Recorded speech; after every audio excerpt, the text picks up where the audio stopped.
युवा वर्ग के सभी साथियों, भाइयों, बहनों, नौजवानों, साधु संतों, आज मैं आप लोगों के बीच एक प्रभाती भजन से सेवा कर रहा हूँ। कृपा करके पूरा भजन को सुनने तथा लाइक शेयर सब्सक्राइब जरूर करें। धर्मदास साहब अर्जी कर रहे हैं, कौन विधि रब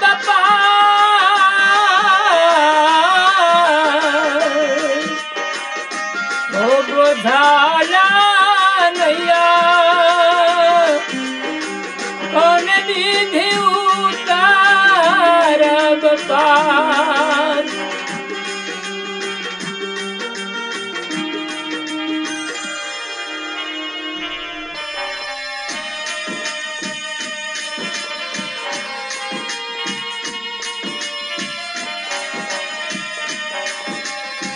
अहो भव जाल नदिया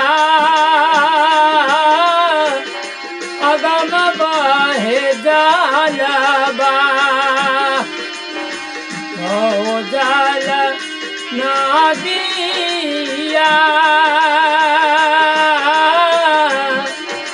अगम बहे धारबा,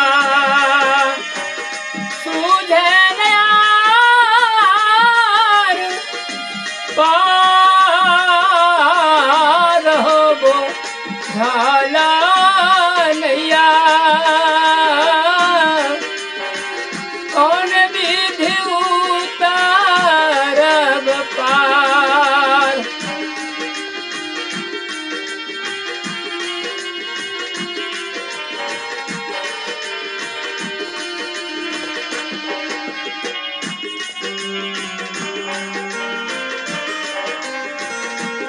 भव जल नदिया अगम बहे धारबा, सूझे नार पार हो झाला नैया, कौन विधि उतारब पार।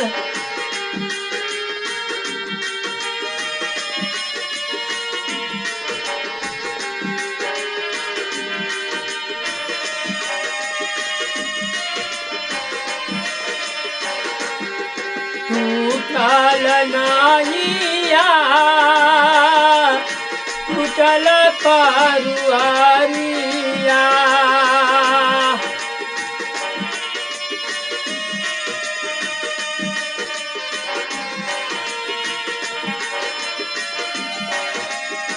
कौन विधि उतारब पार हो बुझला नैया,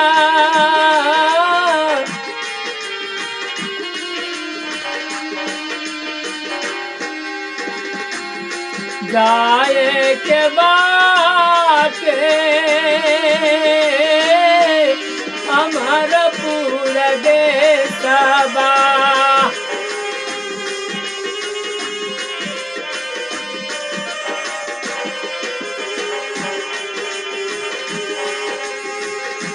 जाए के बाटे अमरपुर देशबा,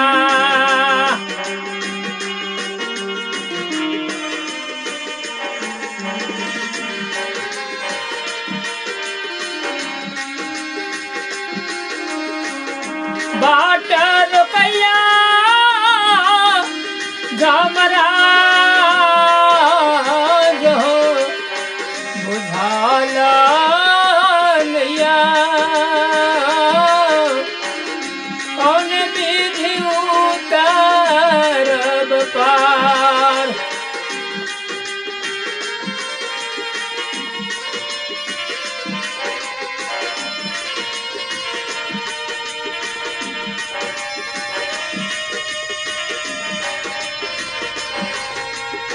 कौन विधि उतारब पार। बुझाला नैया कौन विधि उतरब पार।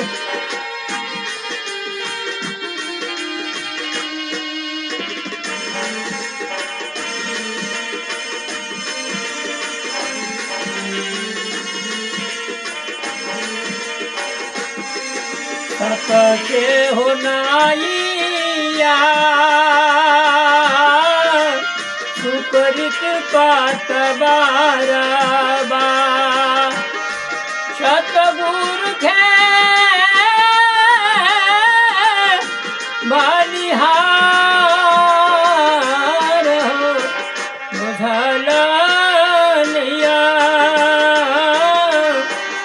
कौन विधि उतरब पार।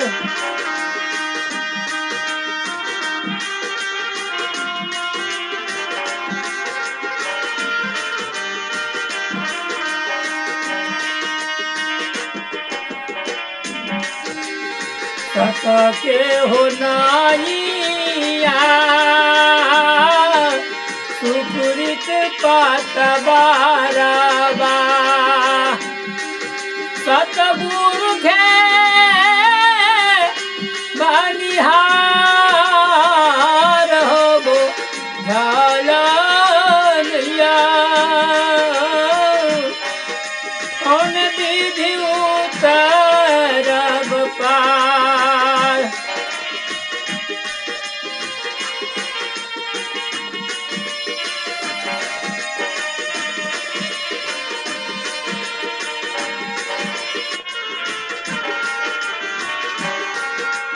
गुरु मोरा दिहालाना पान परवाना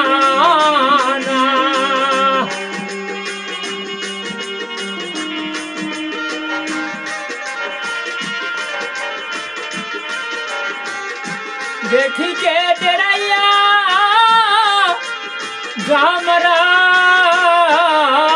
हो बुझला नैया कौन विधि उतरब पार।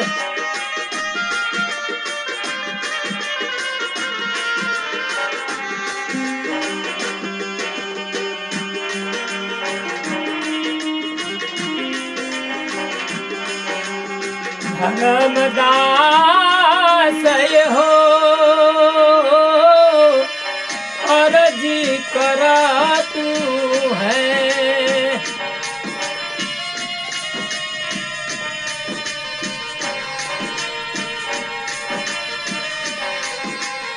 सतगुरु तारी है पार बुझला नैया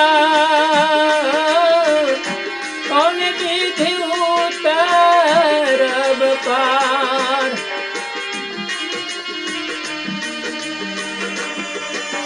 9 1 1 4 0 8 4 6 1 0। मैं संत श्री कृष्णा भगत देखने के लिए आप सभी को बहुत बहुत साधुवाद तथा शुभकामनाएं।